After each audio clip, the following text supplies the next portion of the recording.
Oh yes, I need this one. Okay. Hello there. San Siro, first game in charge of Liverpool in the Champions League, and your birthday. Tomorrow it is, yes. Congratulations. Hopefully lots more to celebrate as well. How big a night will this be for you in your career so far?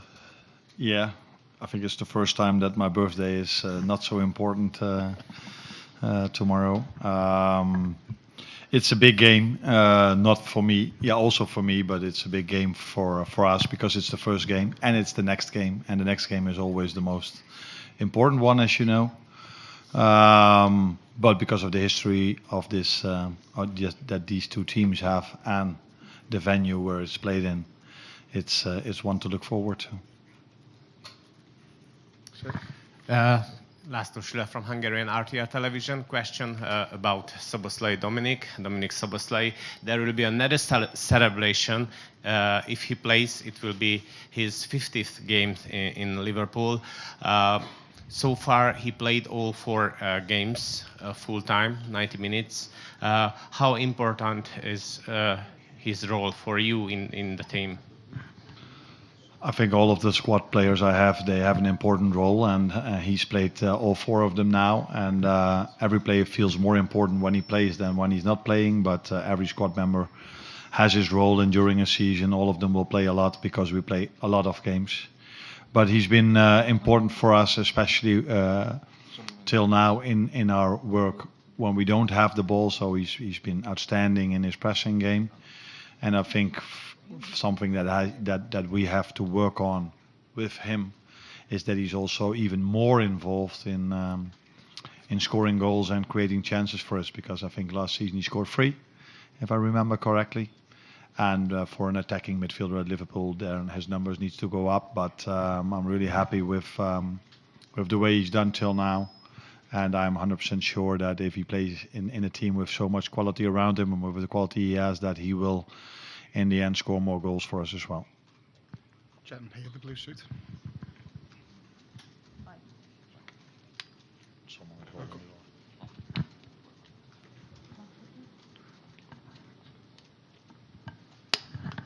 Buonasera mister, sono Paolo Vinci, televisione italiana, Network Telecity. Yes, I can. Benissimo. Le chiedo, lei ha raccontato adesso in breve la storia del Milan, la storia del Liverpool, di 2 grandi squadre, di grandissimi incontri, e soprattutto le chiedo in questo momento di cosa si ha paura, di qualcosa del Milan, di qualche giocatore che vorrebbe togliere da questa squadra del Milan. Grazie.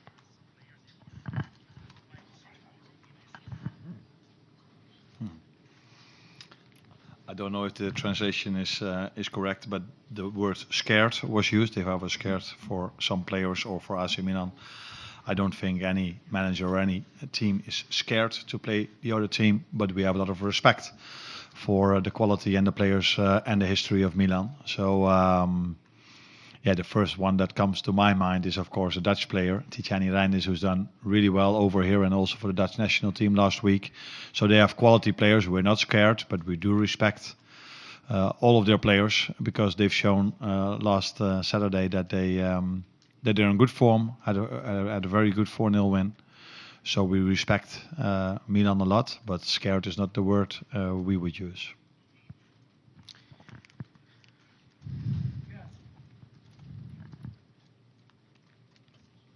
Buonasera mister, and happy birthday for tomorrow.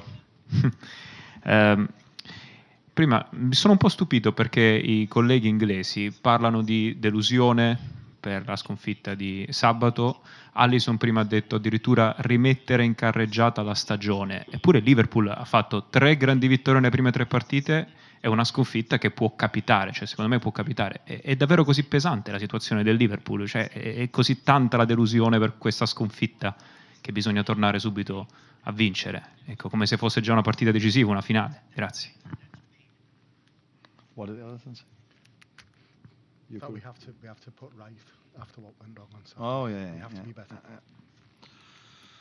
Yeah, not only the journalists were disappointed about the result from us against Nottingham Forest, the team and me were really disappointed as well.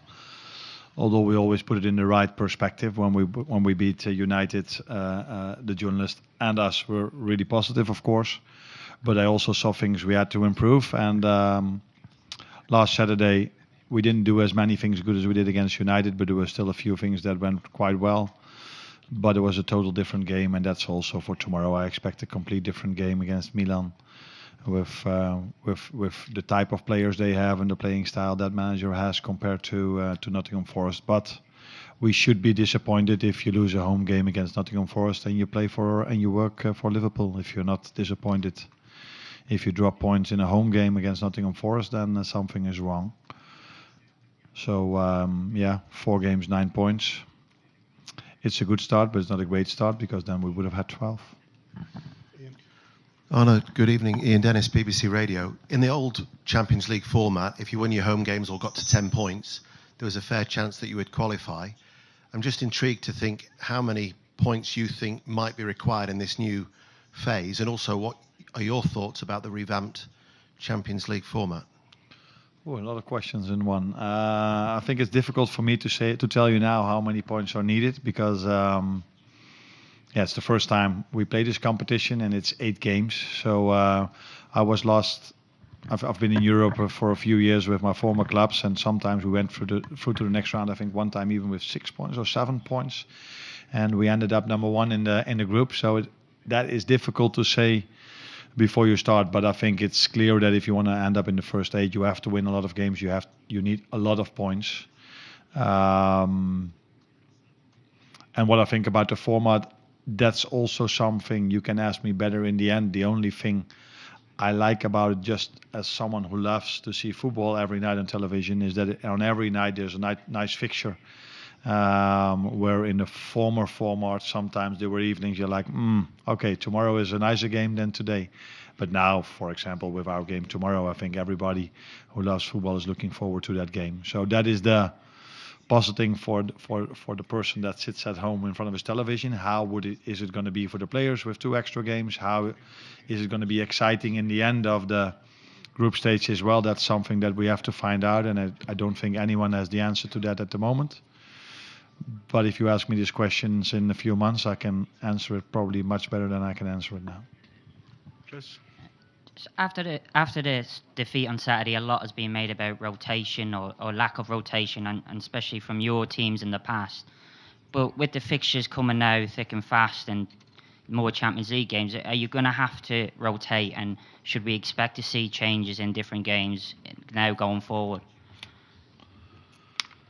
If rotation would be the reason why you don't win a game, then probably wouldn't be the first game I lost in 2024 last Saturday, because I found indeed we didn't rotate a lot. So for me, but everybody can have his own opinion, it's too simple to put this loss on rotation. It's because I think too many players didn't reach their normal level, and that was not only the ones that started, but also the ones that came in. So for me, it had a lot to do with the playing style of the opponent, who made it really difficult for us. But in the end, if you don't win, you try to look at as many arguments as you can find. And also, I ask myself the question: okay, does it have to do with the things you said, or? But I prefer to look the game back and see what we did well, what we didn't do well, and I think we could have done a lot of things much better. That was not related towards rotation.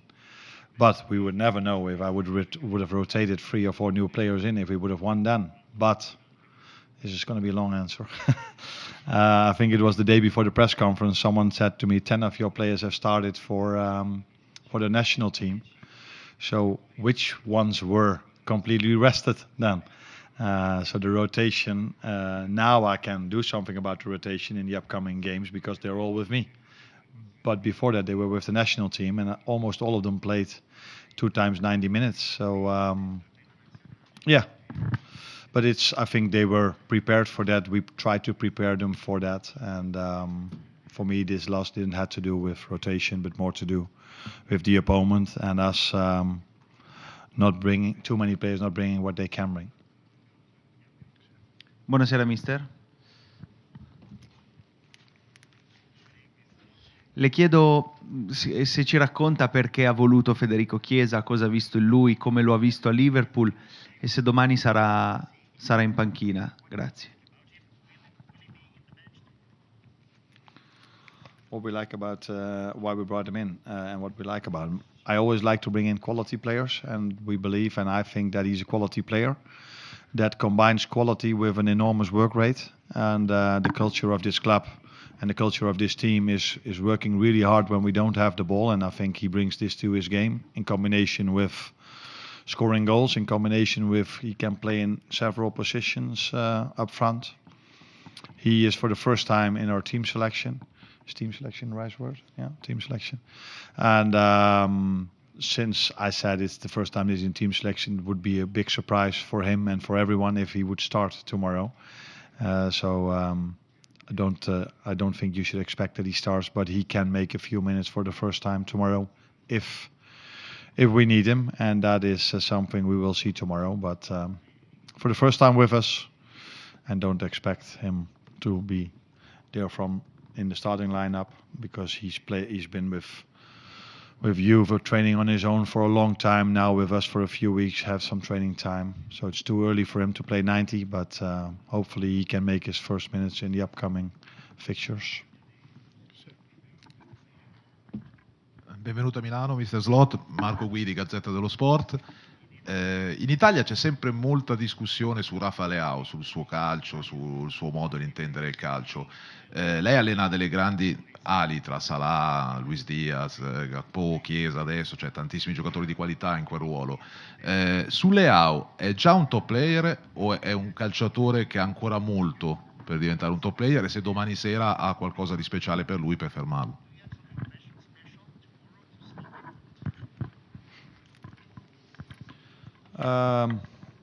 You were asking me if he's already a special player, and there's a lot of talks about him, you said. I didn't know, but that's what you told me. And I think that means that he's a top player. But because people always talk about the top players, they don't talk about the players that are underneath. We know his quality. We've studied, of course, the Milan team, and then one of the ones that catches your eye is definitely Rafael Leao. How do we try to stop him not being on his best? That's always a team performance thing. So we need to defend as a team really well to stop the likes of Rafael Leao, but they have more quality in the team and more special players than only Rafael Leao. But yeah, he's definitely one of their top players, in my opinion. Buonasera mister. Domanda breve e veloce su McAllister, giocatore molto importante per voi. Volevo chiedere se anche lui rientra un po' nei discorsi di turnover che faceva prima. Grazie. I have only important players, so all 23 I took to the Milan game tomorrow are very important to me and to the club. I think you saw I took him off after 60 minutes, of somewhere around 60 minutes against Nottingham Forest. That also had to do with him not playing the full 90 minutes with the national team, being out for a few days with an injury. So that had a bit to do with rotation. But I think he's able to play tomorrow again 60 or 90 minutes, and we will see the decision I make tomorrow. But he's definitely, like the other 22, an important player for us. Well done. Thank you.